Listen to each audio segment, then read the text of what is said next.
Дорогие студенты, займите свободные места, тут впереди много свободных мест.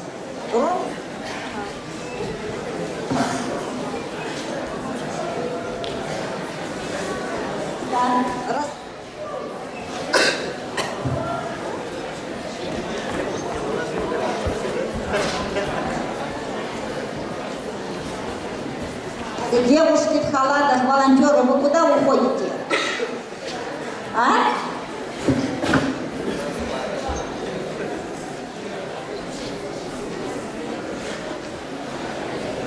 Осталось 5 минут. Давайте быстро рассаживайтесь. Свободных мест впереди много. Все сзади толпятся, стоят. Проходите вниз.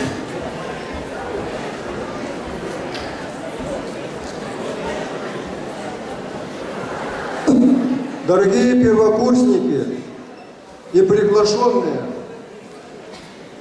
прошу внимания.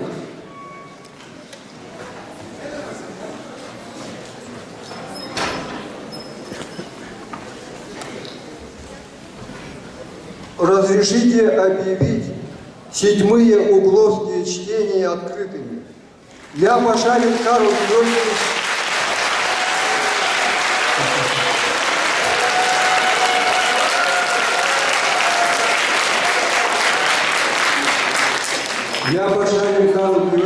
заведующий кафедрой нормальной анатомии, доктор медицинских наук, профессор, вице-президент Международной академии трезвости, автор и инициатор проведения угловских чтений в нашем университете. С самого начала, когда вот эти угловские чтения решением Международной академии трезвости и Союза борьбы за народную трезвость были в 2009 году после смерти академика Федора Григорьевича Углова в 2008 году, 22 июня. Он не дожил до 104 лет несколько месяцев. Решили ежегодно проводить всероссийскую конференцию под названием «Угловские чтения». Сегодня угловские чтения будут проходить в форме мастер-класса. На примере жизни и деятельности академика Углова, которого мне посчастливилось видеть, слышать, общаться с ним. Он пригласил меня на свой 100-летний юбилей. Этот человек – великий гуманист мира, пламенный патриот России, хирург, самый долго практикующий, попал в книгу рекордов Гиннесса, 75 лет хирургического стажа. 100 лет он делал операции, 100 лет он наизусть знал Евгения Онегина. Это ученый с мировым именем. Подготовил более 20 докторов наук, профессоров, более 80 кандидатов наук, медицинских наук. Писатель, написал десятки книг, общественный деятель. И 54 года возглавлял Союз борьбы за народную трезвость. Был бессменным председателем. Вот что может делать человек, который ведет трезвый, здоровый образ жизни? Огромные возможности у человека. И это доказал своим личным примером академик Федор Григорьевич Углов. Вы сейчас увидите видеоролик, услышите, как он говорит. Пожалуйста, видеоролик. Впервые в России он разработал уникальные операции по лечению рака пищевода и желудка. Уникальные операции на сердце. 34 года назад одним из самых первых в мире он пересадил искусственный клапан больного с тяжелым пороком сердца. Это один из немногих хирургов, которому коллеги и русские, и зарубежные аплодировали прямо в операционной. В день своего 90-летия Федор Григорьевич Углов был внесен в книгу рекордов Гиннесса как единственный в мире самый долго оперирующий хирург. Так операция, которую мы снимали, закончилась тем, что успешно удалили опухоль весом в 3,5 килограмма. Встречайте, у нас в гостях легенда мировой медицины, академик Федор Углов. Что в таком возрасте вы без очков и оперируете без очков, что у вас не дрожат руки? Ничего где-то удивительного нет. Я всю жизнь не пил, не курил, не выпил ни одной рюмки водки. Это просто удивительно. Вот говорят, что есть 3 порока, сокращающих жизнь людям. Это курение, алкоголь и женщина. Как вы? Любовь. Она очень важная вещь. Без нее жизнь. Сейчас вы увидите второй видеоролик. Вы увидите ученика, друга, единомышленника, соратника Федора Григорьевича Углова, выдающегося ученого современности, который объездил все страны, изучая вопросы распространения наркомании, алкоголизма и пьянства. Это академик Владимир Георгиевич Жданов, которого я пригласил сюда в 2009 году на первые угловские чтения в нашем университете. И он вместе с президентом Международной академии трезвости Александром Николаевичем Маюровым приехал сюда, и вот они выступали в этом зале. Пожалуйста, включите видеоролик выступления Жданова. Такие угловские чтения очень трудно. Вот. Лучше перед ним выступать. И я вот, все-таки мы сегодня его тоже будем чествовать. Я бы хотел 2 слова про него сказать.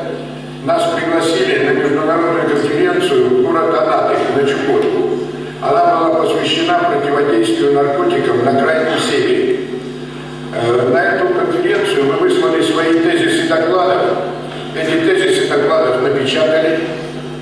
Но когда приехало руководство госнаркоконтроля, старое бывшее руководство, и когда оно прочитало мои тезисы доклада, приказали срочно из сборника вырезать и сжечь. То есть доклад Жданова вырезали, сожгли. Они сказали, нет, Жданов выступать у нас не будет. То есть мы против того. Это было буквально 3 года назад. Мы тоже не будем выступать. Ну ладно, дадим. Но только 10 минут. Ну что за 10 минут можно рассказать об этой серьезнейшей проблеме? Ну я вышел и сказал, что вообще проблема наркотиков страшная проблема. Но начинается эта проблема, употребил этот президиум аж весь перекореживал, когда я начал про алкоголь и табак говорить. Они сразу хватит, нам тут нотации не читать, хватит времени. И объявляют следующий профессор Пашаев, доктор медицинских наук, а Карл Георгиевич, как всегда, в шапочке белого и громогласным голосом заявил: я хотел бы возразить профессору Жданову. Весь президиум сразу: о, сейчас он ему врежет, так сказать, ага, вы абсолютно не правы. Первые выкурили сигареты, эти еще более приободрились. Наркомания начинается с первой рюмки и с первой сигареты, которую ребенок увидел в руках у своих родителей. Это на президиум и снял.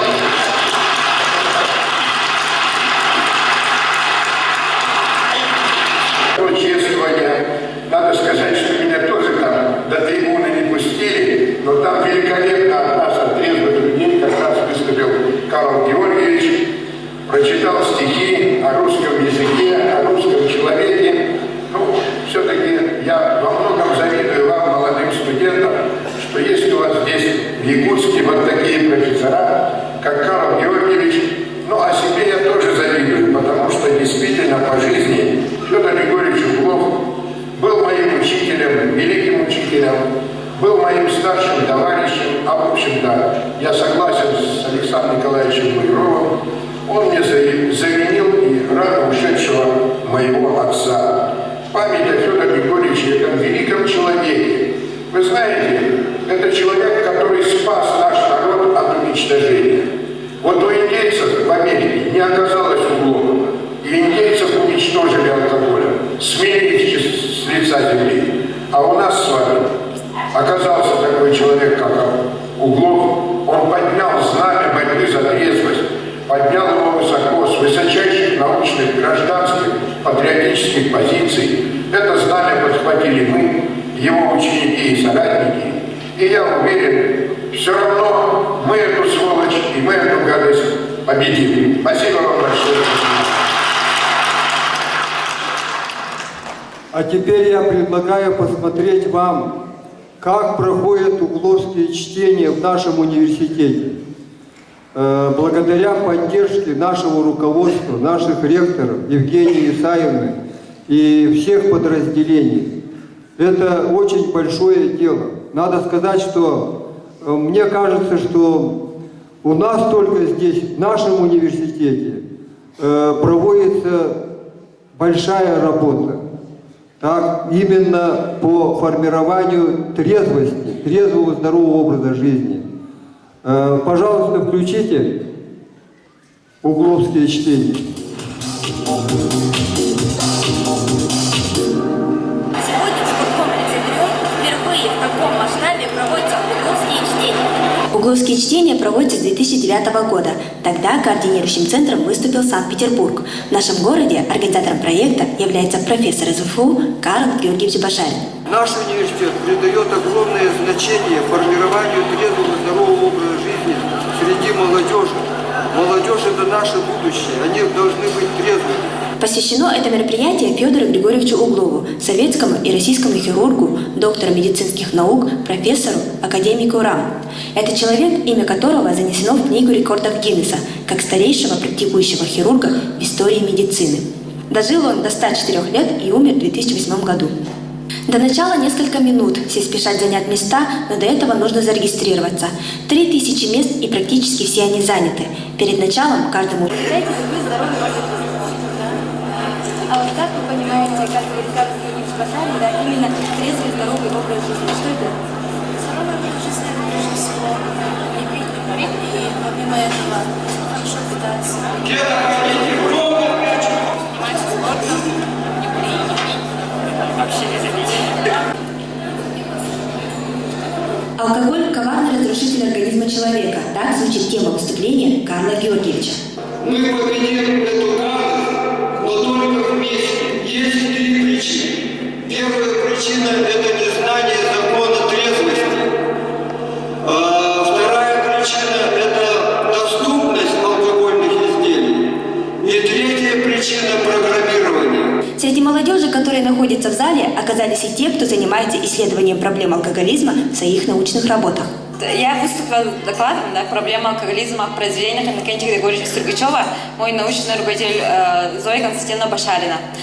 Выступила в городе Севастополь, именно вот видела Жданова. Да. У нас доклад посвящен вот именно произведениям Иннокентия Григорьевича Строгачева.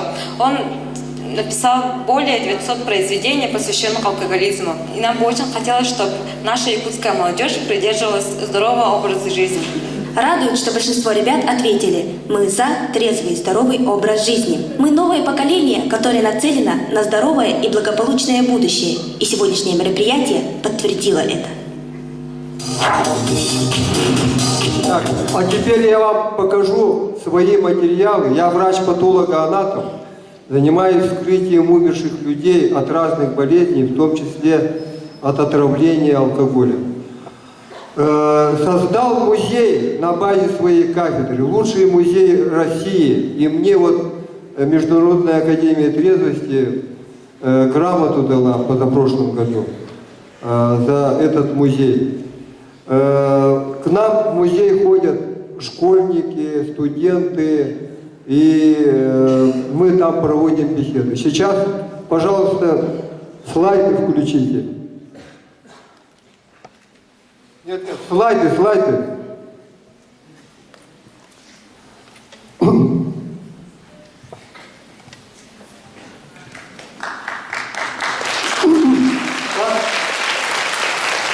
Пожалуйста, слайды. Кто там тормозит? Итак, я более 50 лет занимаюсь вопросами формирования трезвого здорового образа жизни. Объездил все районы нашей республики и был значит, в других регионах России. И я вам должен сказать, что народ очень хорошо воспринимает эти лекции. Так? В частности, я изучил труды ученых 19, 20 и 21 века, тех, кто занимался вопросами формирования трезвого, здорового образа жизни. И изучил препараты, вернее органы людей, употребляющих алкогольные изделия и курящих людей. Вот следующий слайд, пожалуйста. Следующий. Так, следующий слайд.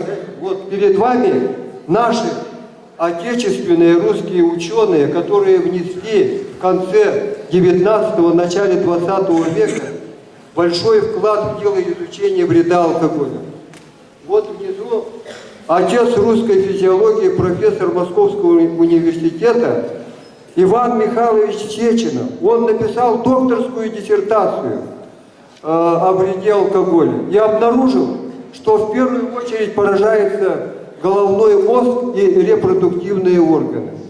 Оказывается, алкогольные изделия, будучи наркотическими ядами, они, во-первых, разрушают протоплазму, а далее отнимают воду у нервных клеток и у других клеток и кислород. Поэтому кровь у человека пьющего, она темная, у пьяниц и алкоголиков, так, бедная кислородом. Наступает гипоксия, а гипоксия сама по себе является причиной многих болезней. Насчитывает 150 болезней в результате гипоксии. Перед вами профессор Московского университета, основоположник психиатрии отечественной, Сергей Сергеевич Корсаков. Он описал форму психоза, когда при употреблении алкоголя у человека пропадает память. Он забывает, когда ему есть, пить, одеваться. Если его посадите за стол, он будет за столом стоять весь день. Если отведете в туалет, он будет в туалете весь день стоять. Мало этого, у него наступают параличи рук, ног. И такого человека куда везут? В психиатрическую больницу. Там он умирает, и куда такого человека везут? В патологоанатомическое отделение или в морг. Мы, патологоанатомы, вскрываем черепную коробку, и что вы думаете? В резко выраженных случаях головной мозг уменьшается до размеров кулака. Вот вам причина того, что у человека пропадает память и наступает параличи. Так, далее. Перед вами... Нет. Перед вами ученый, лауреат, Нобелевский лауреат, физиолог, старейшина физиологов мира Иван Петрович Павлов. Он в многочисленных экспериментах над собаками, обезьянами, на самом себе выяснил, что алкогольные изделия являются наркотическим ядом, опасным в любой дозе, даже глоток. Поэтому никакой речи не должно быть о так называемом культурном употреблении алкогольных изделий. Вот поэтому вы должны это понять, и с сегодняшнего дня ни капли вот этой отравы не должны употреблять, ни в каком виде.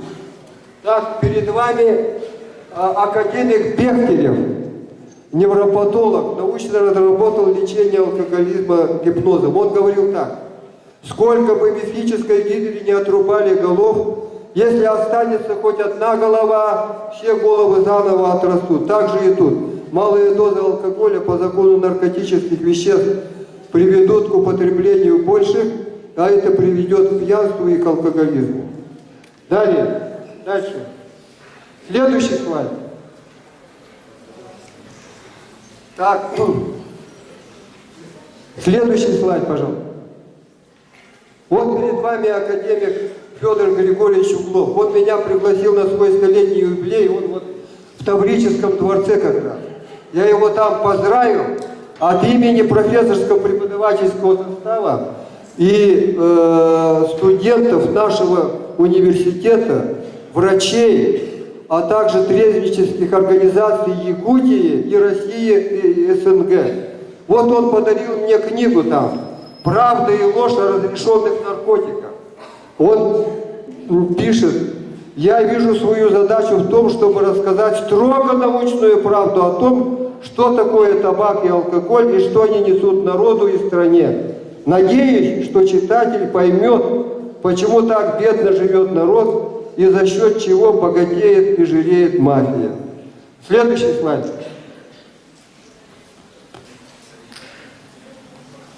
На следующем слайде, так, академик Углов, видите его, вот очень много наград и так далее. Дальше. Следующий слайд. Что так тормозит? Вот я в Таврическом дворце с академиком Угловым. Вот. Далее. Так, видите, его, так сказать, дата рождения. Дальше, пожалуйста. Дальше.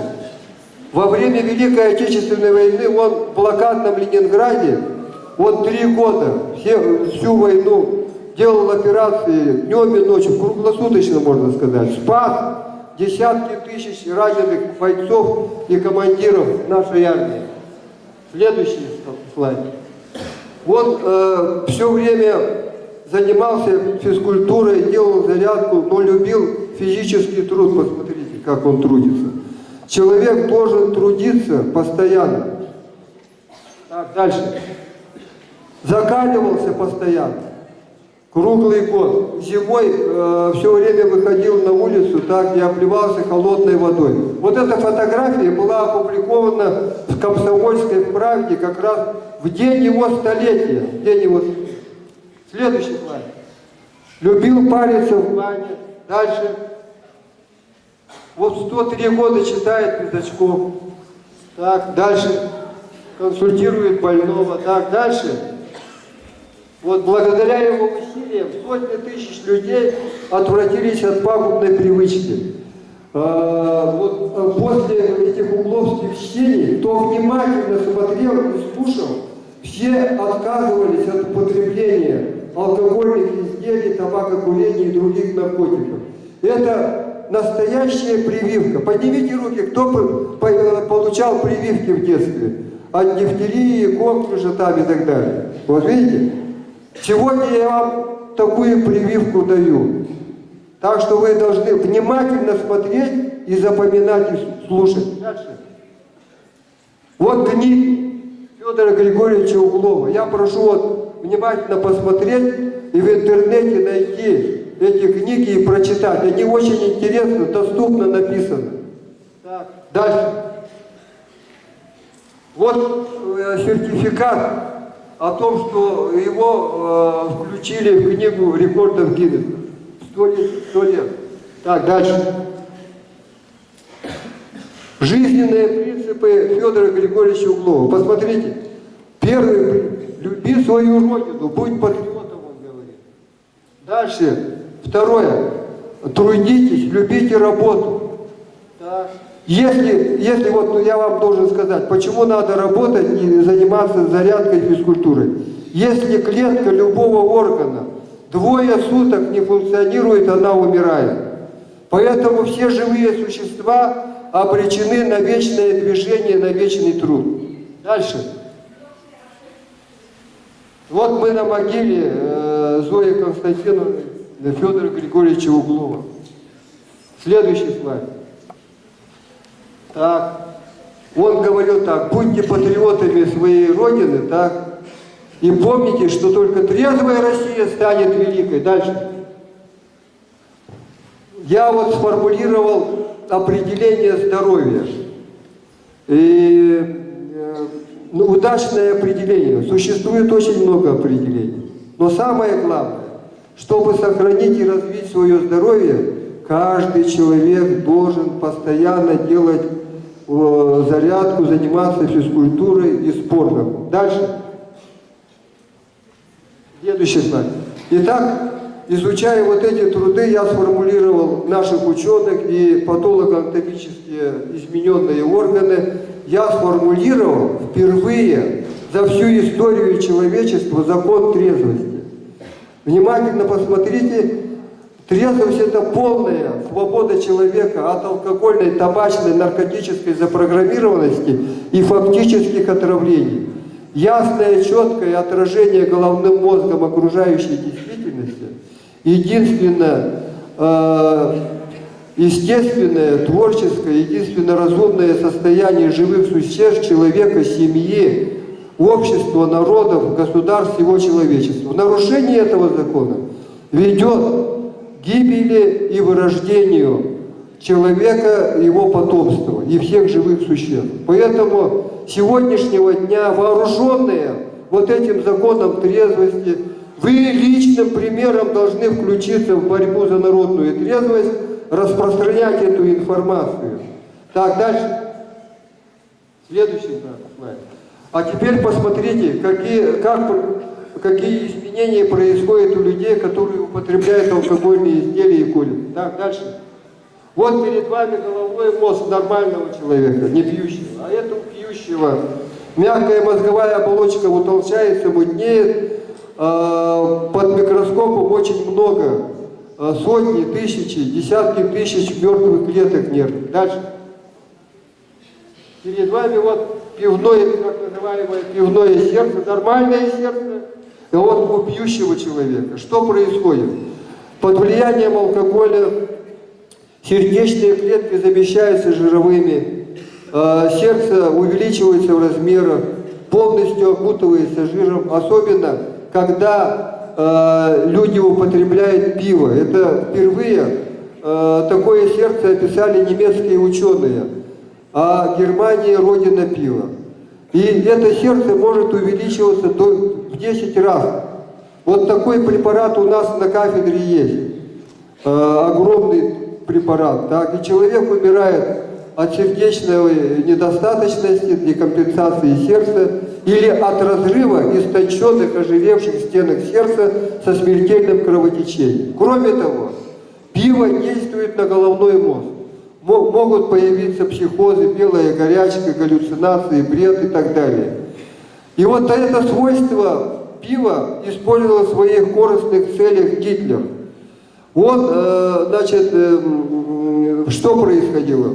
В пивные бары приходили люди вашего возраста, пили пиво, пьянели и разговаривали на тему, что Гитлер – это самый великий вождь всех народов, всех времен, и что на земле должны жить только немцы, а остальные народы нужно уничтожать, превращать в рабов.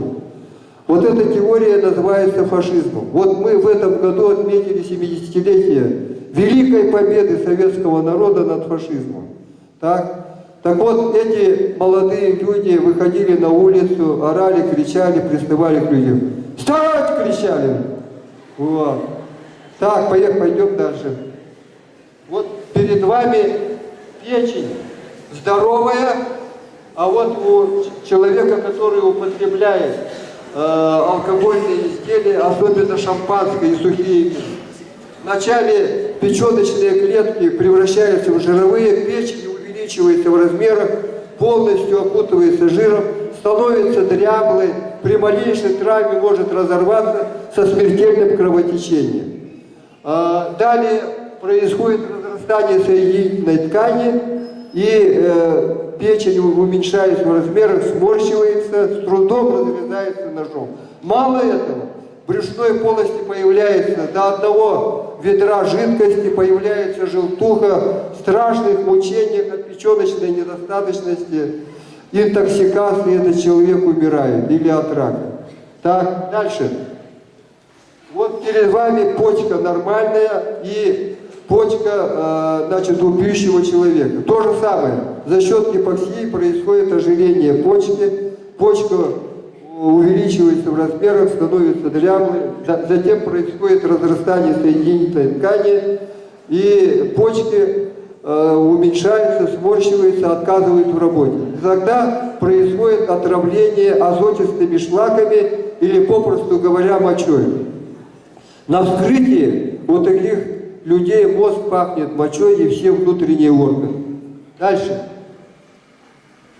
Перед вами кровеносные сосуды. Вот, видите, в норме кровеносные сосуды должны быть интима, внутренняя поверхность должна быть гладкая и блестящая. А у пьющих людей и курящих людей появляются бляшки атеросклеротические за счет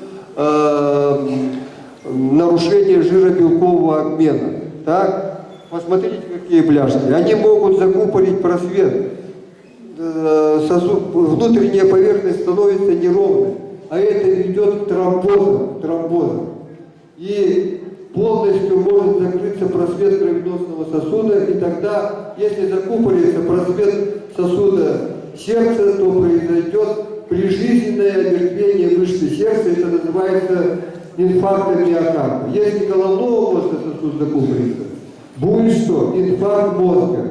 Если бедренные артерии, то омертвеет в начале большой палец большой ноги, и тогда приходится этому человеку делать операцию, ампутировать верхней трети бедра, чтобы его спасти. А это часто бывает у курильщиков. При этом врачи говорят курильщику: если вы будете курить, мы вам делать операцию не будем. Он должен полностью отказаться от курения. Так, дальше. Вот пьющий человек на 20 лет раньше умирает. Дальше. Вот кровеносные сосуды сердца. Видите, какое сужение происходит?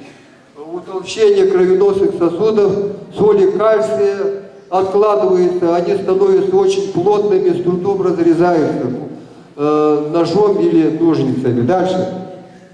Вот это вот головной мозг юноши 20-летнего, который трижды попадал в медведик, заработал себе гипертоническую болезнь и умер от кровоизлияния в головной мозг. Видите, вот, кровь и головной мозг. Дальше. Пьяницы и алкоголики часто становятся жертвами обморожения. В данном случае, видите, нос обморозил. Так, ему пришлось кончик носа ампутировать. Дальше. Вот на почве опьянения обморозил себе руки, стал инвалидом, которого надо кормить, одевать и так далее. Дальше. Вот этот человек, видите, как обморозил себе руки? Это же страшное дело, он стал обузой семье, обществу. Видите? Каждый человек должен быть ответственным за свое здоровье. Чтобы он жил, никому не мешал, ни семье, ни обществу, а наоборот приносил пользу, трудясь, работая. Так, дальше. Это вот юноша 17-летний, первый раз попробовал алкогольные изделия и умер, захлебнувшись рвотными массами. Это видите, какой яд страшный. Дальше. Так вот, все эти пьяницы, алкоголики ведут беспорядочную половую жизнь и заражаются венерическими болезнями, такими как СПИД, это стопроцентная уже смерть, сифилис. Вот сифилис, это тяжелая болезнь, протекает годами. Есть первичный, вторичный и третичный сифилис, так? И когда поразятся все органы, кости разрушатся. Вот видите, в данном случае у него нос разрушился. Вот тогда уже поздно лечить такого больного. Дальше. Вот этот человек пил, курил, а то так говорят, он не курит и не пьет, он здоровенький умрет. Ха-ха-ха. Да, все мы должны умереть, к сожалению, так? А может, к радости, рано или поздно. Но мы должны умереть естественной смертью, а не мучиться там, и чтобы кто-то там возился с кем-то, так? Целое дело. А этот человек пил, курил, умер от рака желудка и легких. Дальше. Но это вообще уникальный слайд. Единственный в мире. Вот я его вскрывал как раз, так? Это алкоголик, закончил жизнь в психиатрической больнице.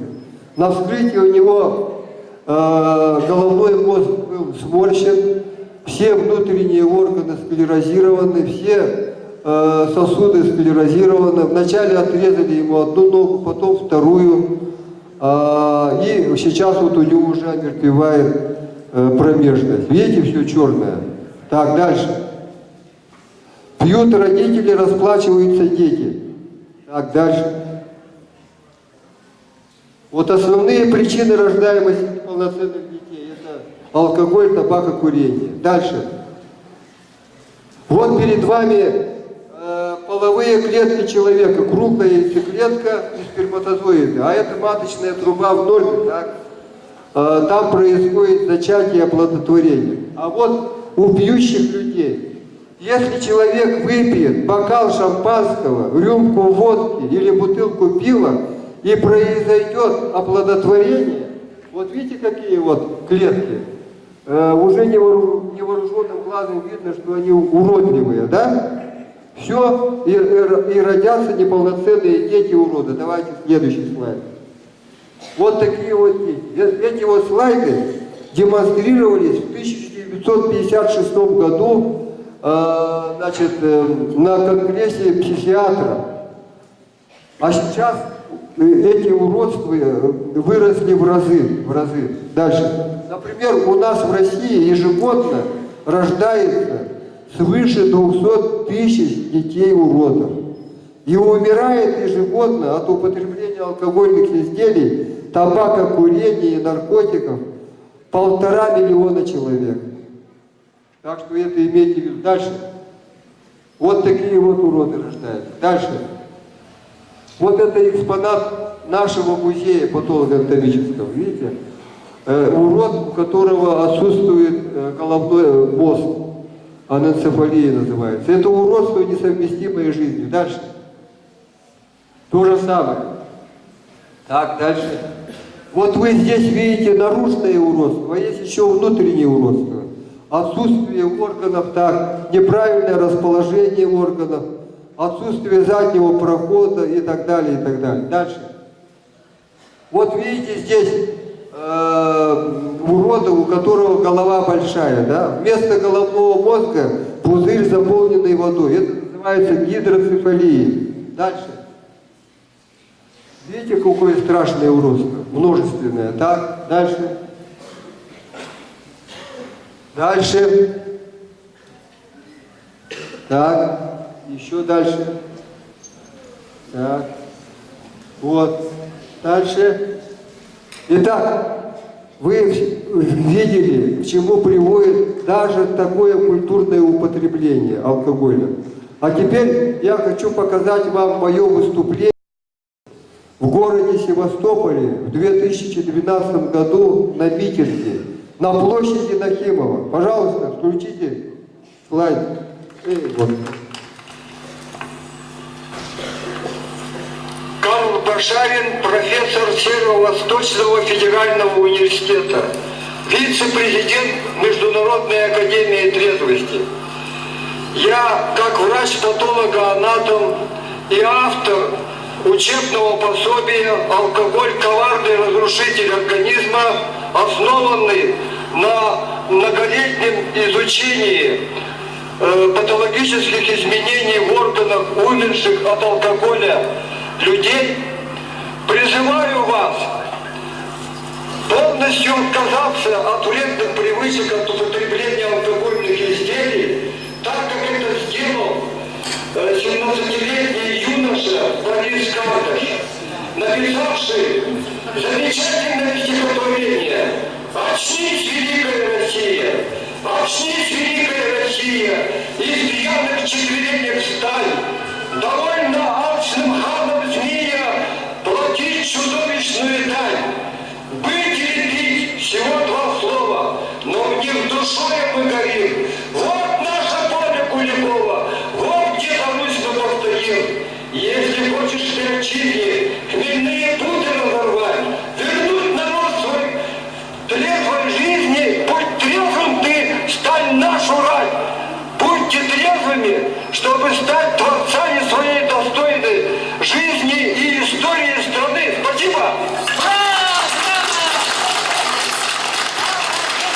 Так, а теперь Дорогие студенты, я хочу представить слово моему соратнику, единомышленнику, моей жене, профессору Северо-Восточного федерального университета, академику Международной академии трезвости Зое Константиновне Башариной.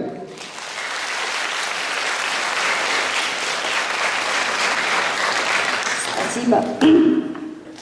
Дорогие студенты и коллеги, вы прослушали лекцию об уникальном человеке, академике Федоре Григорьевиче Углове, который сохранил трезвость до глубокой старости и прожил достойную, полезную жизнь.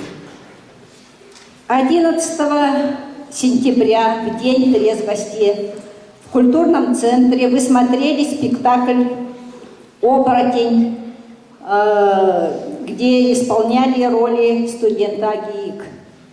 Действительно, классик якутской литературы Алексей Елисеевич Кулаковский еще в 1916 году написал замечательное произведение «Арыгы», которое перевел на русский язык Владимир Солоухин и назвал его «Оборотень». В будущем году этому произведению исполнится 100 лет. О чем пишет Алексей Кулаковский? О том, что наш народ до прихода пришлых народов, до распространения алкоголя, никогда не производил и не употреблял алкоголь. Мы должны гордиться этим. Трезвость – это наше достояние. И не случайно, что закон трезвости в 21 веке сформулировал именно профессор Северо-Восточного федерального университета Карл Георгиевич Башарин. Это большой вклад в науку сабриология, вклад в науку об отрезвлении народа. Сейчас я хочу вам прочитать отрывки из эссе людей разного возраста, которые они написали после прослушивания лекции Карла Георгиевича. Здравствуйте, Карл Георгиевич. Меня зовут Белокрыс Вика. Мне 16 лет. Честно сказать, до того, как побыть в музее анатомии, я думала, что все это чушь. Сигарет — это модно, говорили друзья. Я даже и не представляла, какие рождаются дети у пьющих и курящих людей. Это зрелище не для слабонервных. Я 3 дня обдумывала, что мне дороже – здоровье моих будущих детей или пачка отравы, банка яда, и пришла к тому, что лучше здоровые дети и чистая кожа. Хотела бы закончить свое письмо тем, что от всей души хочу поблагодарить вас, Карл Георгиевич, за ваш труд, за предоставленную возможность увидеть своими глазами. Спасибо.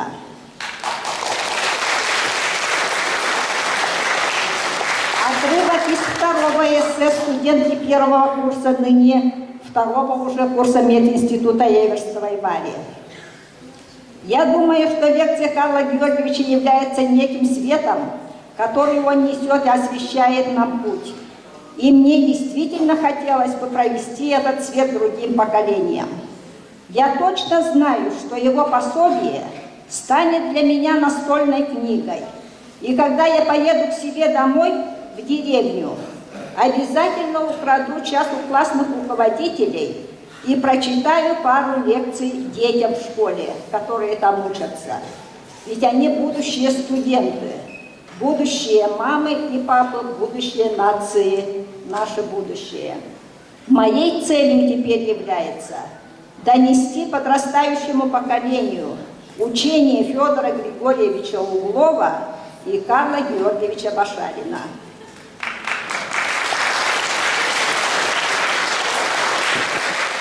И 3-е эссе.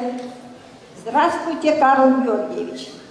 Меня зовут Евгений Максимов. Мне 48 лет. Работаю в сфере торговли. Я вам несколько раз звонил, но вы были за рулем. Я взял ваш номер телефона на сайте Союза борьбы за народную трезвость. Прочитал устав Союза и хочу быстрее начать принимать активное участие. Сам бывший алкоголик. Сейчас не пью, не курю, не матерюсь, из уст не выходит ложь, в сердце не кую злые мысли, ноги не бегут делать зло. Мне повезло, и я научился жить полной, радостной, полезной для других, трезвой жизнью. Но чтобы стать частью Союза, на сайте написано, что надо написать заявление в территориальное представительство. И написано, что руководитель председательства в городе Якутске вы. Как, где, когда я могу написать заявление, чтобы стать членом этого движения? Надо сказать, что Евгений Максимов принимал участие в митинге 11 сентября этого года. Что объединяет этих людей, авторов эссе? Люди разного возраста, но их объединяет то, что они сделали выбор, приняли решение. И я хочу, чтобы вы, прослушав вот лекцию Карла Георгиевича, сегодня тоже задумались над тем, и что вам выбрать, трезвость или жизнь бесполезную. И я надеюсь, что вы активно включитесь в движение за трезвый здоровый образ жизни и будете успешными, здоровыми, целеустремленными людьми. Спасибо.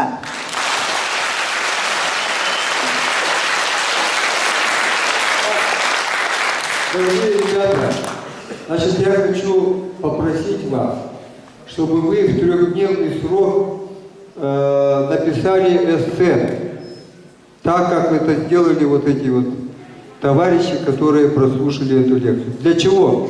Для того, чтобы была обратная связь, во-первых. Во-вторых, чтобы вы приняли решение. Если вы напишете полстранички, как это Белокрыс, так, что вы видели, слышали Углова, видели, слышали Жданова, видели, значит, те органы, измененные от употребления алкогольных изделий и табакокурения, и решили с сегодняшнего дня и до гробовой доски не употреблять алкогольных изделий, табака и других наркотиков. Это первое. И второе.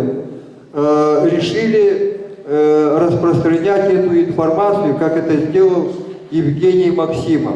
И тогда все мы вместе победим это зло, и к столетию образования Якутской автономной Советской Социалистической Республики в 2022 году мы бы тогда в нашей республике ввели закон трезвости. Это было бы очень здорово. Итак, все вот эти свои эссе сдадите старостам, старосты отдадут кураторам, кураторы отдадут заместителям директоров по воспитательной работе, они мне передадут. Я надеюсь, что вы откликнетесь на мою просьбу. А теперь я считаю уместным сегодня завершить наше выступление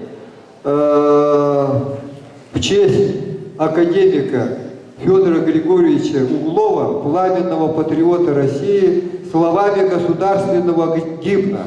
Как вот в прошлый раз на митинге. Прошу волонтеров пойти на сцену. После окончания, так не расходиться, будет, значит, выступать студенты нашего филиала из Чукотки, из города Анадырь. Они прибыли сюда, так, и покажут вам чукотский танец.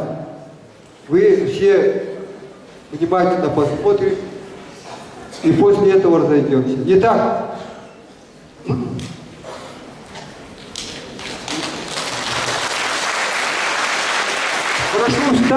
прошу всех встать.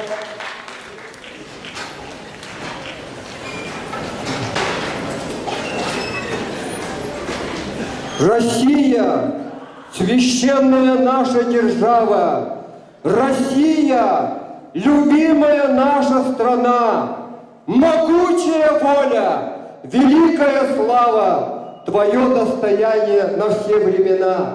Славься, Отечество наше свободное, братских народов союз вековой, предками данная, мудрость народная, славься, страна, мы гордимся тобой. От южных морей до полярного края раскинулись наши леса и поля. Одна ты на свете, одна ты такая, хранимая Богом родная земля. Славься, Отечество наше свободное, братских народов союз вековой, предками данная, мудрость народная. Славься, страна, мы гордимся тобой. Широкий простор для мечты и для жизни, грядущие нам открывают года. Нам силу дает наша верность отчизне. Так было, так есть и так будет всегда. Славься, Отечество наше свободное, братских народов союз вековой, предками данная, мудрость народная. Славься, страна, мы гордимся тобой. Спасибо. Так прошу наших гостей из Чукотки показать свой номер. Пожалуйста.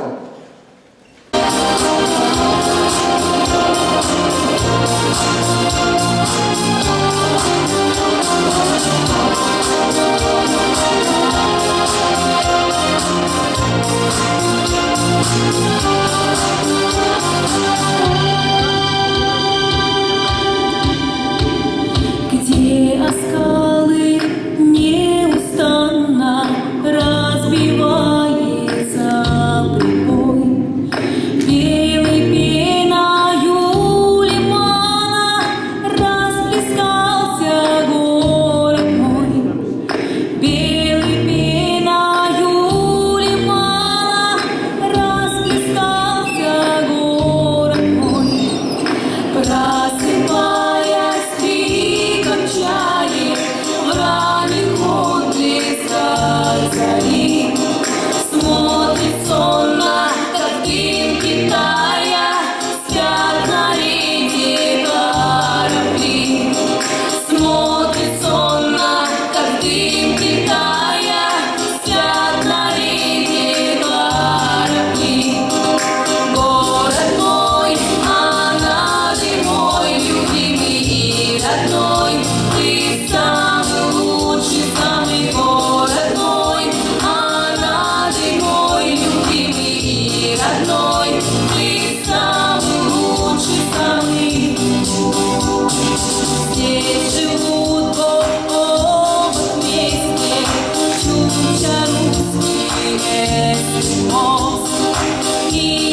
Так, спасибо. Минуточку. Позвольте поблагодарить вас за прекрасный танец, за песню и подарить вам книги. Вот, учебные пособия. Молодцы. Итак, пожелаем им успехов в учебе и в общественной жизни. Молодцы, что вы приехали, что вы нас порадовали своим прекрасным танцем, песней. Приезжайте почаще. Здорового образа жизни, успехов в учебе и в жизненном марафоне.